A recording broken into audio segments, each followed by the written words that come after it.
Hello my friends. Today's video is entitled You Can't Live Your Life in Overwhelm Mode.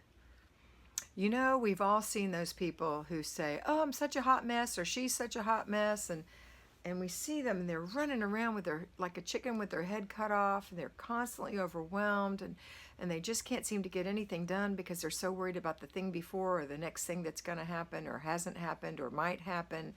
And that is living in overwhelm mode. And that is not your best life. So how do you live your best life? Well, you use a planner and you have a plan for your day and you know what's next. And you don't worry about what's already happened because it's already happened and you've done the best you could with it. That's what not living in overwhelm mode looks like. And that's where you're going to be at peace. You're going to feel centered and in control, and you're going to learn how to love yourself. So if you are that person running around like a chicken with your head cut off, and you're in overwhelm mode, then stop. Take a beat. Take a breath.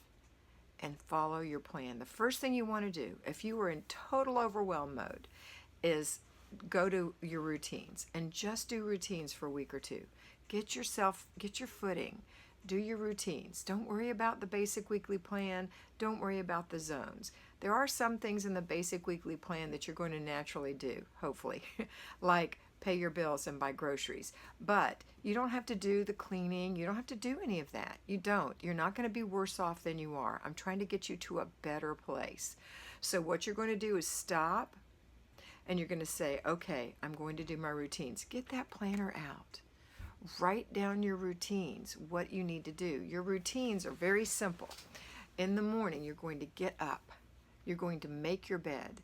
You're going to get dressed. You're going to wash your face, brush your teeth, moisturize your skin, put on a little makeup, fix your hair, swish out the toilets with an S, wipe out the sinks, swish and swipe. You're going to go into your kitchen and you're going to put your dishes from last night that you cleaned, that were either in the dishwasher or in the drain rack, and you're going to put your dishes away. You're going to start with a nice empty kitchen. You're going to make yourself some coffee or some tea or some water or whatever it is you do. Maybe have a little breakfast. That's your morning routine. Don't throw a whole bunch of stuff into that. That's not your morning routine. This little nugget that I just gave you is your morning routine. Now, there are other routines that can happen in the morning, like maybe you want to do your laundry first thing in the morning before the kids get up. You want to start your laundry. Laundry isn't hard. You're just putting laundry into a machine, shutting the lid, putting the soap in, pushing the button, or maybe you have to open the lid to put the soap in, the Downy, whatever. Push the button and off it goes. Now it's washing itself while you do your thing. If you have children, there's a children's morning routine. It looks something like yours. They have to get up and make their bed. Yes, children, 4 years old and older, can make their bed or can make their bed with help. Remember that in order to do anything in your home, your child has to have the physical strength and the fine motor skills and the intelligence to be able to do it. Now think of all the things your kids can do. Can your kids play on a computer? They have fine motor skills. Can your children do cartwheels? They're strong. Can your children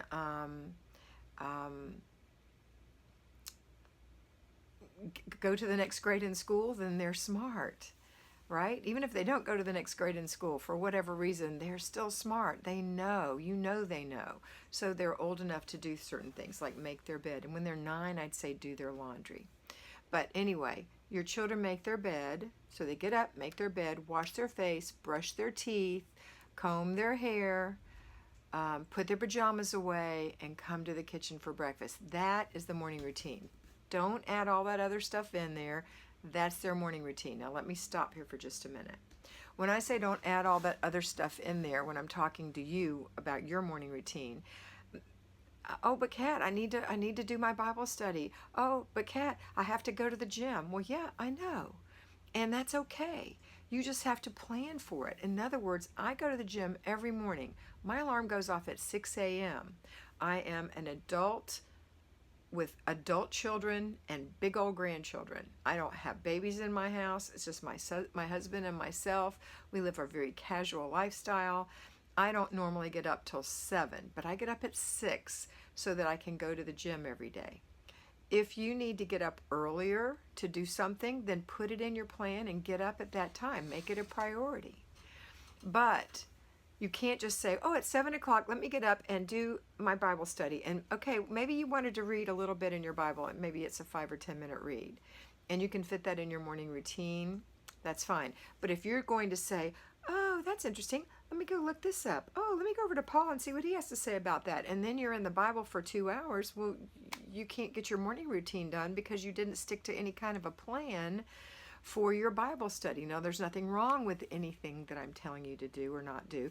There's nothing wrong to do with going to the gym or working out in the morning. There's nothing wrong with, of course, with doing a Bible study. But what is wrong is when you usurp your duty, which is to be a homemaker and get your house going, with something that appears good and is good, but you're not doing it in a responsible manner. When I worked in corporate America, there were people that worked with me who would take their Bibles out and they wouldn't answer their calls and they wouldn't do their work because they were studying their Bible at work. That is not proper. That is improper.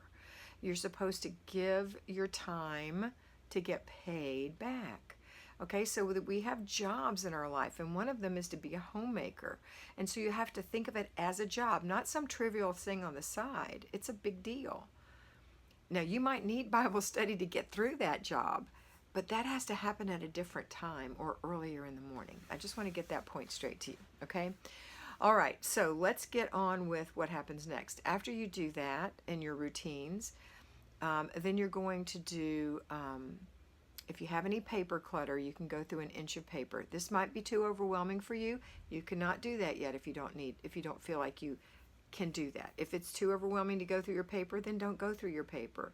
If you're feeling that that's causing you more angst, don't do that yet. Just for these first 2 weeks, do that morning routine and get your laundry going.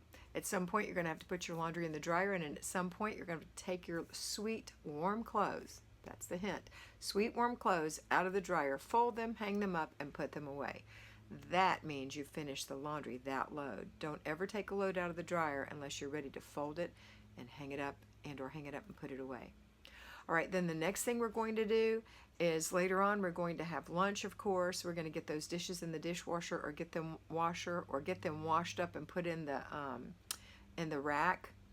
And then we're going to go to after dinner routine. So you're going to have to make dinner and then have your after dinner routine. It's a very simple thing. Somebody wipes the table, somebody sweeps the floor, somebody wipes the counters, somebody washes the pots and pans, somebody washes the stove top, somebody wipes out the sink. That's the after dinner routine. If there are 4 or 5 people in your family, everybody gets a little job or two. If it's just you, you're not going to make as big of a mess if you would if you were cooking for 4 or 5 people. So get that soapy water in the sink going so that you can kind of clean as you go along, so you minimize the mess, and then do that after dinner routine as a family. The next thing we're going to have is our before bed routine. That's for you to take a shower or a bath and wash your hair if you need to, clean your face, moisturize your skin. When you pick out your pajamas, pick out your clothes for the next day, hang them up somewhere so you can see them first thing in the morning, and put them on in the morning. Prepare yourself for the morning. You might even want to get your coffee prepped. If you're going to have coffee in the morning, get your cup out, get your spoon out, get your coffee pod ready to go. Okay? All right. You don't have to do that, but it's helpful.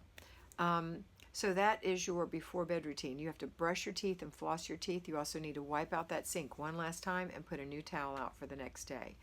That's what I want you to do every day if you are in overwhelm mode. Once you do that for a while, you're going to feel so much better. That morning routine is going to just really center you for the day, and that before bed routine is the keystone, the cornerstone for all the routines. It preps you for the next day. You're going to look at your planner twice a day. There's one other thing you need to be doing, and that's clutter checks. That's 3 times a day, after breakfast, after lunch, after dinner, or if you work, after breakfast, when you first come home, and before bed, where you're just looking for the little odds and ends that you've left laying around and put them away. Don't let those build a new layer of clutter. Put those away, okay? So I'll tell you, for example, I'm looking at a little table right now of my own clutter, because I make clutter too. We all do. We are not even aware of it. We just look and there it is. My flip-flops are on the floor. There's a water bottle on my table, my phone, my friction pins, my glasses case, my daily planner, a bowl of fruit, and a stand for my phone. All of that is on a little table. That's not where it goes. So when I'm done with this conversation with you, I'm going to go put that away. That's a clutter check. It just means that everything goes in the right place. Okay? All right, so that's your beginning. And then once you've gotten that established and you do this over and over again for a week or two, then you're going to be ready to slide into the basic weekly plan. And then after you do that for a bit, you'll be able to get into that actual decluttering in the zones. If you haven't already, go watch How to Do the FlyLady System for Newbies. It lays this whole program out for you right here on this channel. All right, that's it for today. I hope you have a fabulous day, and I hope that you always remember that you are beautiful. So be beautiful.